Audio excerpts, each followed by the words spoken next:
Hello students, welcome to EPG Pathshala. I am Dr. Anupama, Professor at Department of Economics, Punjabi University, Patiala. I am here talking on behalf of Dr. Falendra Kumar Sudan, Professor, Department of Economics, University of Jammu.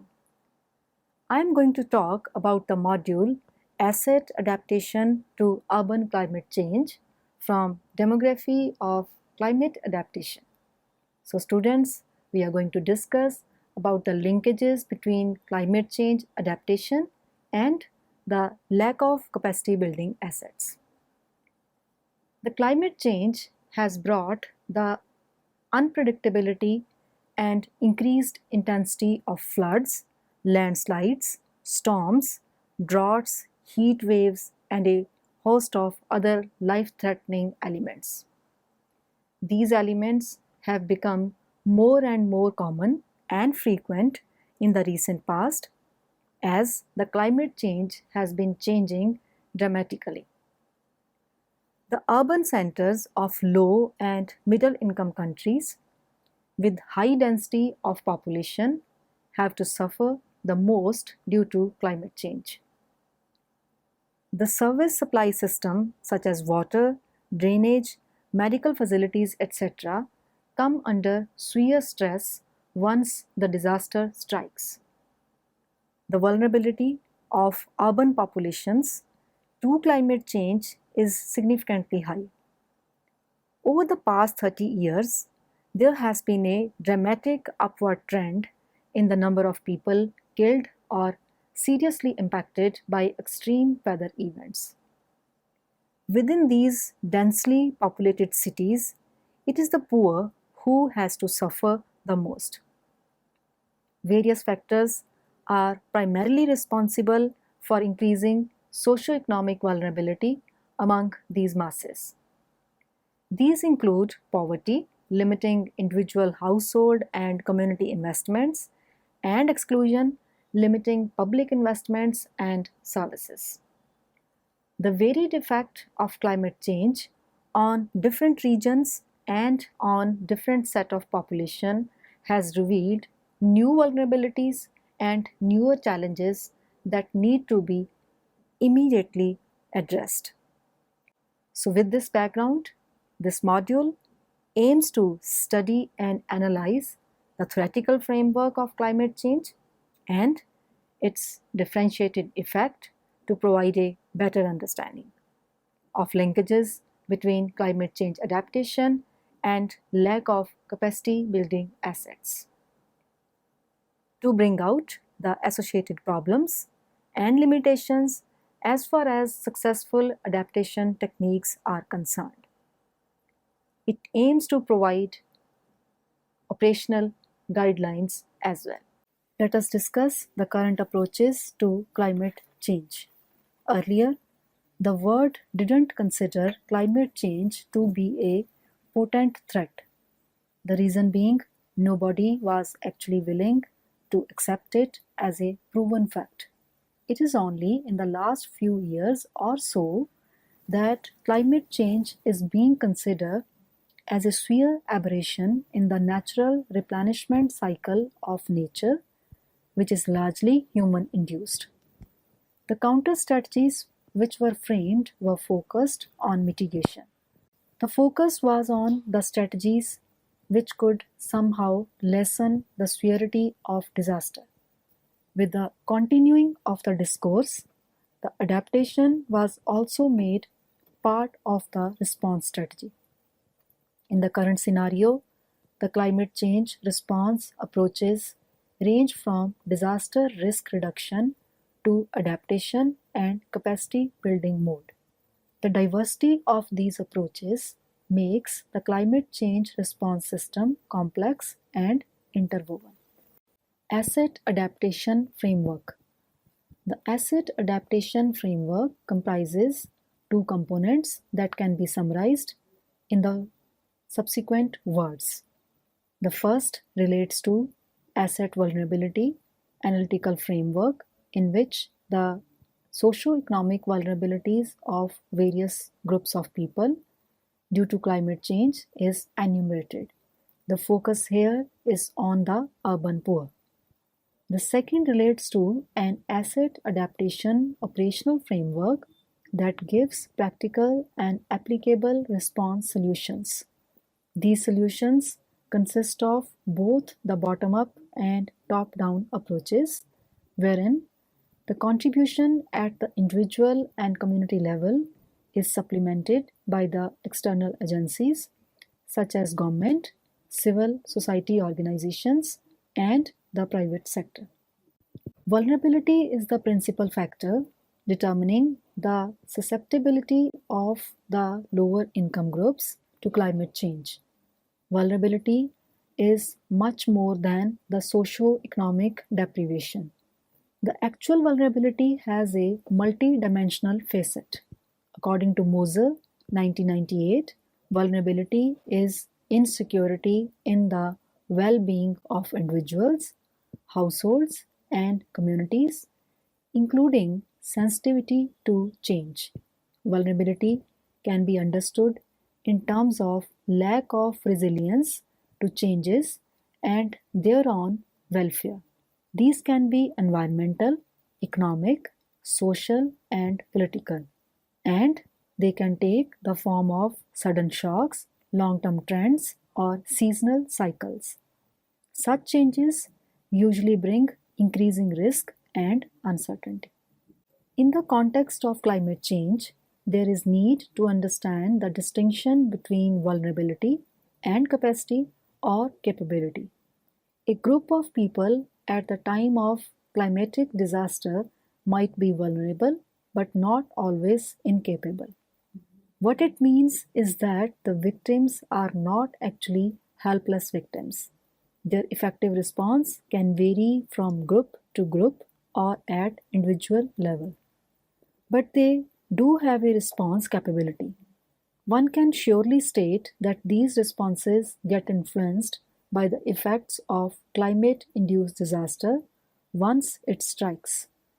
These factors range from the physical ones, such as loss of housing structure, diminished scope of securing livelihood means in future, or damage to income-earning assets, to the emotional ones, such as aftershock due to loss of life and sheer trauma and a sense of exclusion both at physical and social level.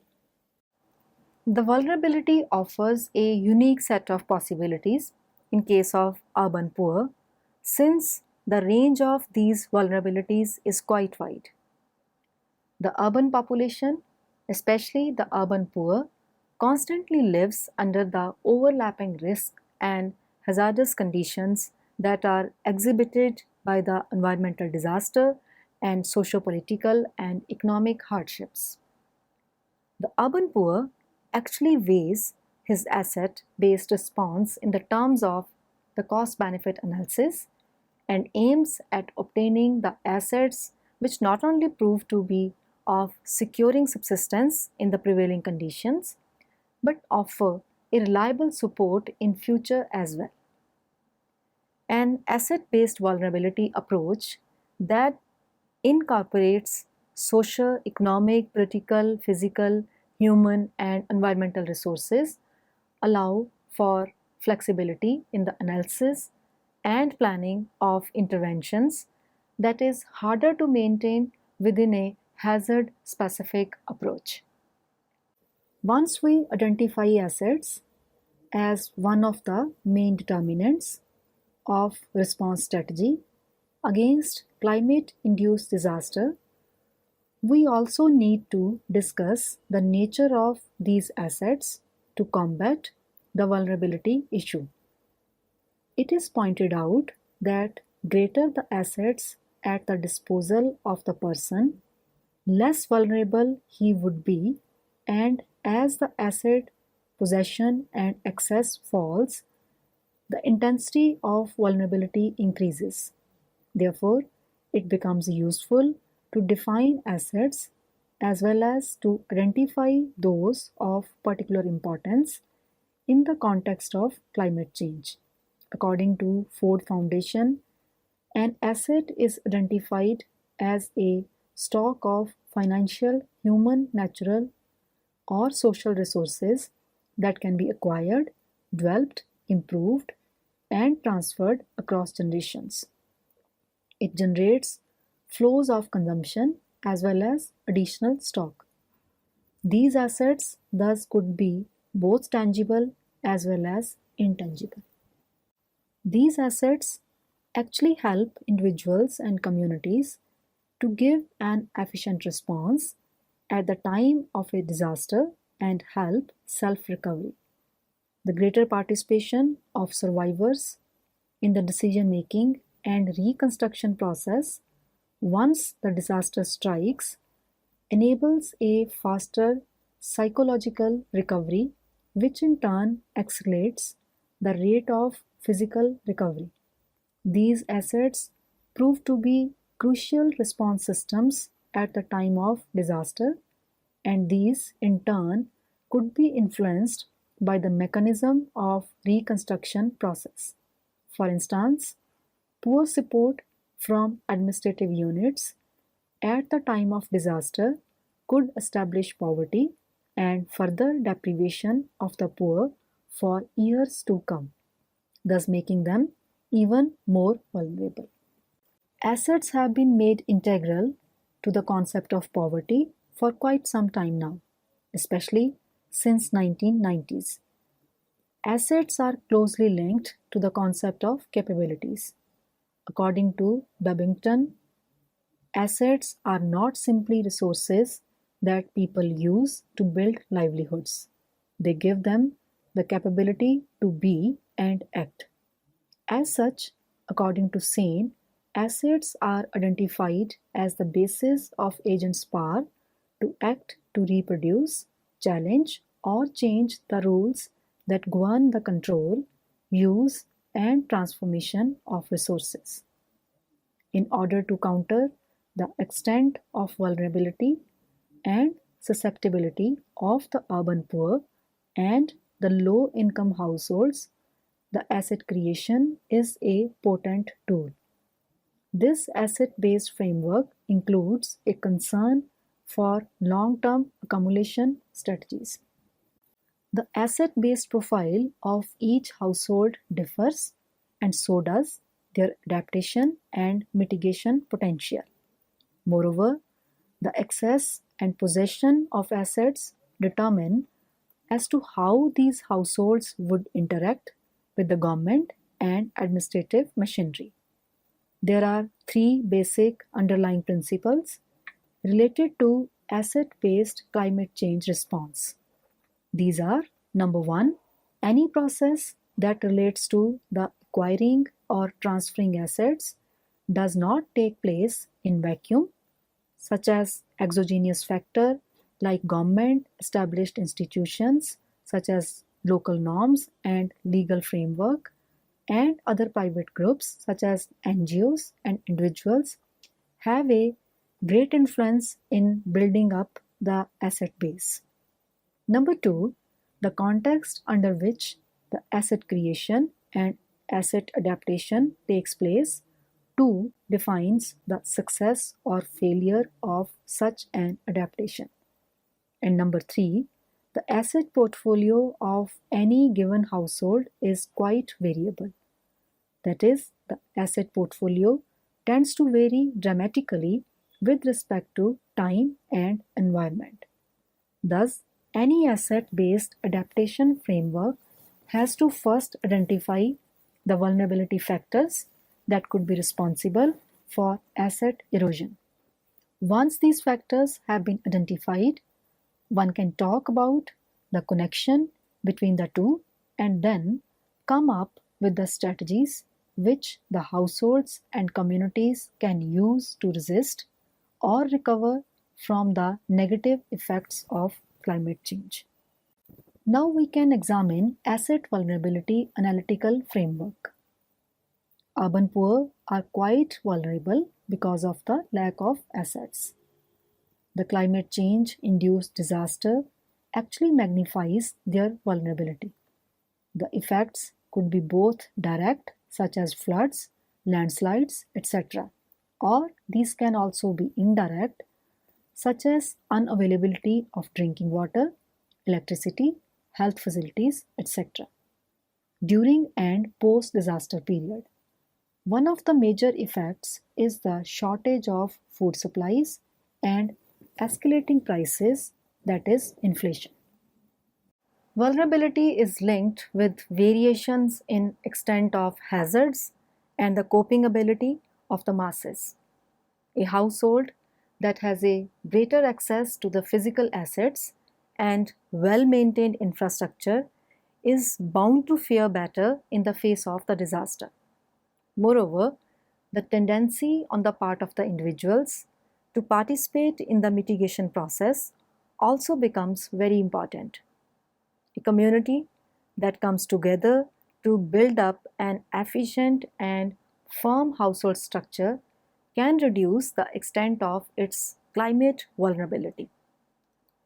The ownership rights of the individuals over the assets under their possession becomes crucial. For instance, tenants are often less interested to participate in any of such building process, especially if their stay is temporary. For example, as seasonal migrants. The coping and adaptive strategies for climate change also depend on the gender of the people getting exposed. Men and women are affected differently by the climate-induced disasters because of the difference in the nature of exposure to hazards and their coping strategies. The demographic profile is yet another factor that needs to be taken into account. The dependent population consisting of older people and children is obviously more vulnerable.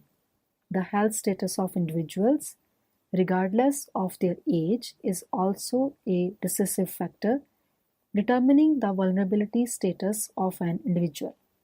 To systematize the broad range of vulnerability and unpack these generalizations, it is useful to identify different aspects or types of vulnerability to climate change in terms of four interrelated phases.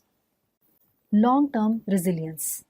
The first phase is the identification of the population that is most vulnerable and susceptible to the direct and indirect effects of climate change. The riskiest lot under this category is the poor people living in the unsafe urban regions. Because of low income, urban poor have to settle in places that are deemed unfit or unsafe to reside in.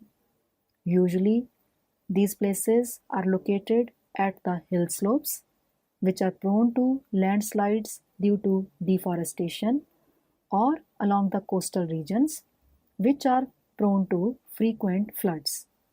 What is stranger is that these regions are vulnerable not so much because of the climatic hazards, but more due to the lack of sound infrastructure and basic amenities. The policy paralysis on the government side and government apathy is one of the major reasons for such an insecure environment. Pre-disaster damage limitation. Identifying the vulnerable group and providing them the rescue options before a disaster strikes is the cornerstone of this phase. Generally, the higher income groups are less vulnerable to disasters due to their better access to physical and financial assets. It is the low income group that is more likely to suffer loss of human life and property. Although everyone needs an emergency preparedness measure, but it becomes more relevant in case of poor. There has to be a credible system in place that can inform the most vulnerable strata of population about the impending disaster. The reliability of such information is must. This can go a long way in allowing the risk reduction actions to take place, which involves identification of known safer locations and provision of transportation to assist them to move. The effectiveness of disaster preparedness depends on the level of trust and cohesion that the community has. The community's social capital depends on a host of factors including length of time in the settlement, pattern of occupation including tenure, and state infrastructure delivery mechanism. The demographic profile of the community, such as gender, age, literacy level, skills, etc., all become major factors in determining the scope and extent of capable response. A simple example could be of women who, at the time of a disaster, such as floods, are the last to move or escape because the social and community norms bound them to their children, whom they are supposed to take care of. Now let us discuss about the immediate post-disaster responses. In the aftermath of the disaster event, the response of different groups needs to be understood. The different groups and communities respond differently in the post-disaster scenario. Certain factors such as age, sex, health status, etc. govern their counter tactics. The social factors such as social cohesion and social exclusion are also equally important. The dependent population consisting of older people and children stands at a much higher risk. The post-disaster eventualities could give rise to destruction of infrastructure and severe shortages of essential necessities of life. Moreover, the post-disaster events could cause serious safety and survival issues for the female population who are exposed to higher risks of gender-based violence, abuse, and maltreatment associated with displacement, household stress, or both. Rebuilding. The phase of rebuilding is very crucial. It determines whether the survivors of climate change induced disasters would be able to regain their ability to continue with their lives or not. It determines if the displaced would find rehabilitation or not, and those who have been hurt financially and have lost their assets would be adequately compensated or not. Again, the poor people are at the focus. They lack the necessary social voice to raise their concerns and are invariably at the losing end. The assets that get destroyed are seldom compensated for because they lack any insurance. Government also continues with inertia doing very little because the urban poor are rarely identified formally as the city residents. What is even more appalling is that once they get displaced, they find it difficult to come back to their existing places because the land mafias and corporate housing developers put a claim on these lands. A natural disaster moves the human settlements, and it is during this migration that the gender inequality becomes apparent and has defining impact on the response system. Women's needs and priorities are rarely addressed in resettlement accommodation, with particular problems faced by woman-headed households and widows. Women are bound to their houses and children by social norms, so they are less likely to migrate or shift easily. This puts them at a higher risk. Even after the hazard has passed, they lack the social and economic capacity to secure livelihood avenues for themselves in terms of safer housing, personal security, land rights, employment, job training, decision-making power, mobility, autonomy, and a voice in the reconstruction process. The children who witness the climatic disaster get traumatized. This can put lasting impression on their minds, which may cause greater physiological and psychological vulnerability to a range of associated stresses as well as long-term developmental implications of these vulnerabilities. The poor children who start their life in the shanty places with inadequate basic services find their struggle for existence getting even tougher by the added pressures of climate change. Community responses to climate change. The government and administrative machinery are the chief components of determining the capacity of citizens to combat climate change. If the government fails to provide adequate infrastructure, institutions, support system, etc., at the time of a disaster, it would limit or even reduce the response capacity of people.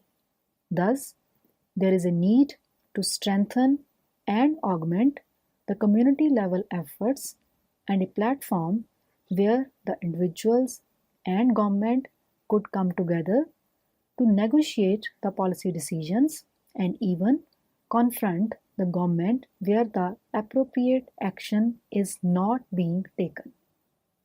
Asset-based adaptation to build long-term resilience. The best strategy to avoid the loss from disasters is to build up a lasting resilience among the masses. This can be achieved by establishing a sound infrastructure and network of institutions that can ensure capacity building and can avoid the climatic events from becoming climatic disasters.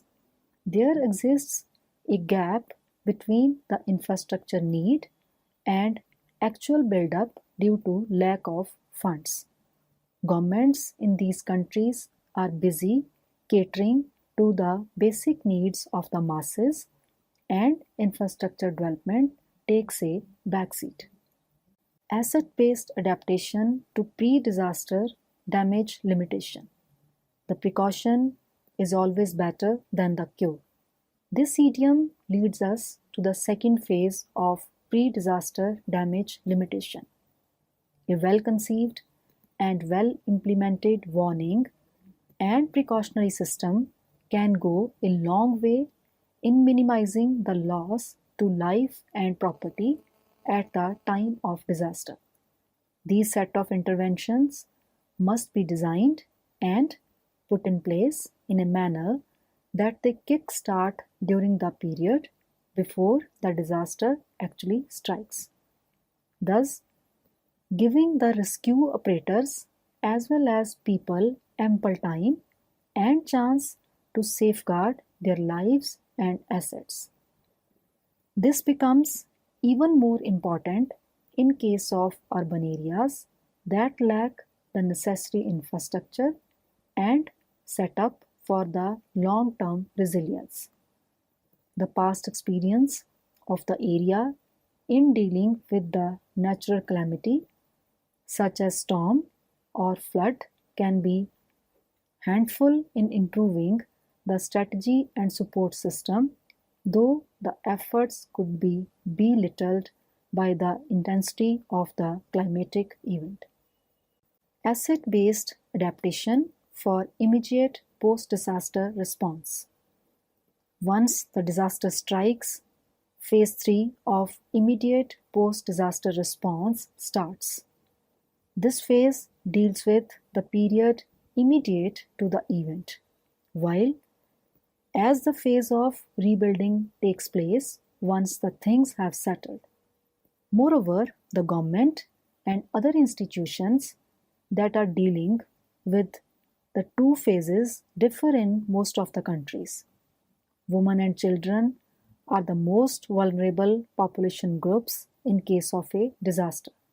Thus, maternal and child care facilities such as nutritional supplements, especially for the expecting mothers, and healthcare facilities take the top priority in the immediate aftermath of disaster. To address the needs of human capital, health interventions beyond the availability of health services and provision for personal safety and environmental health in post-disaster situations are often very inadequate, especially for children and girls and women. Awareness of the heightened potential for injury is also critical after an extreme event, especially where children are concerned, requiring careful assessment. Asset-based adaptation for rebuilding and transformation. The rebuilding and reconstruction process would give an opportunity to build cities that are more resilient to any future climate-induced disaster. It would help in building up a short as well as a long-term development mechanism, but this seldom is the case. Mostly every time a disaster strikes, newer loopholes take place of the older ones and the problem persists. The most important issue for the poor households is rebuilding their homes. Great importance and focus should be given to the gender-based reconstruction. Moreover, community level rather than individual level rebuilding methodology works better. A process that doesn't acknowledge this generally fails. So students, let us sum up what we have learned from this module. The 4 phases which we have discussed in this module have highlighted the importance of interventions during a climate-induced disaster, with focus on the individual and community level response system. There is a crucial complementary role of city and municipal governments in adaptation and mitigation. It is also true that the most efficient strategy would be one where the government works closely with the vulnerable people in deciding on the response strategy. This also means that urban governments need support from national governments and the international agencies for successfully implementing the projects. So that's all with this lecture. I hope you must have enjoyed it. Thank you.